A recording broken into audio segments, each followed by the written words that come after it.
ભુજના જાણીતા સંસ્કૃત પ્રચારક શ્રી વિભાકરભાઈ અંતાણીએ સંસ્કૃત દિવસે મીડિયા સાથે વાત કરી। સ્ટોરી રિપોર્ટ બાય દર્શન મહેતા, ભુજ।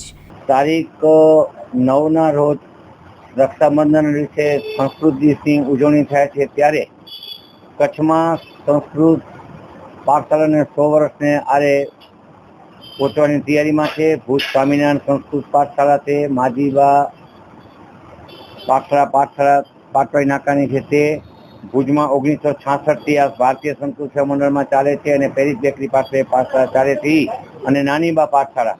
ત્યારે આજે સંસ્કૃતની ઉજવણી કચ્છ જિલ્લામાં થઈ રહી છે અને ગુજરાત સરકાર અને ભારત સરકાર પણ આ ઉજવણીનો પ્રારંભ કર્યો છે। ત્યારે ભુજ છઠ્ઠીબારી પાસે ચાલતી સંસ્કૃત પાઠશાળામાં લક્ષ્મીનારાયણ મંદિર ખાતે પાઠશાળા ચાલે છે, જેમાં વસંતરાયભાઈ પટણીના પ્રણસે ગીતા અને સંસ્કૃત હોલ બનાવવામાં આવ્યો છે।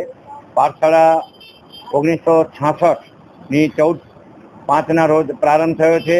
નરેન્દ્રકુમાર બી ધોળકિયાએ એક તસવીર લીધી હતી તે પ્રસંગમાં, જેમાં પ્રાગજીભાઈ પી ઠક્કર, જાદરાભાઈ ધોળકિયા, શ્રી સ્વ પુંડરીકભાઈ પાઠક, શ્રી જે.પી. ઠક્કર સાહેબ, શ્રી પી.કે. વોરા સાહેબ, બચુ માસ્તર, શ્રી ભાઈલાલભાઈ પાઠક અને રત્નાકરભાઈ ધોળકિયા આ પાઠશાળા માટે સહયોગી રહ્યા હતા। હાલે હું પોતે વિભાકર અંતાણી આ પાઠશાળા હું ચલાવી રહ્યો છું 1978થી। આ પાઠશાળા અંદાજિત 8 દાયકાથી આ ભારતીય સંસ્કૃત સેવા મંડળમાં ચાલે છે અને કચ્છના પૂર્વ કલેક્ટર સાહેબ શ્રી સ્વ એસ જે કોયલી સાહેબે ₹1 ટોકન ભાડામાં આ ભારતીય સંસ્કૃત સેવા મંડળને સોંપ્યું છે, જેમાં સંસ્કૃતના વર્ગો ચાલે છે। ગૌરવ છે, જયતુ સંસ્કૃતમ વધુ સંસ્કૃતમ।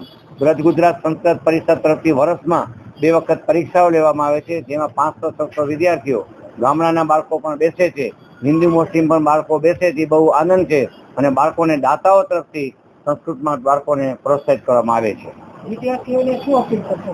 હું વિદ્યાર્થીને એટલું અપીલ કરીશ કે આ સંસ્કૃત ભાષા એ દેવ ભાષા છે, બાળકો નાનપણથી જ સંસ્કૃતમય બને એવા અમારા પ્રયત્નો છે।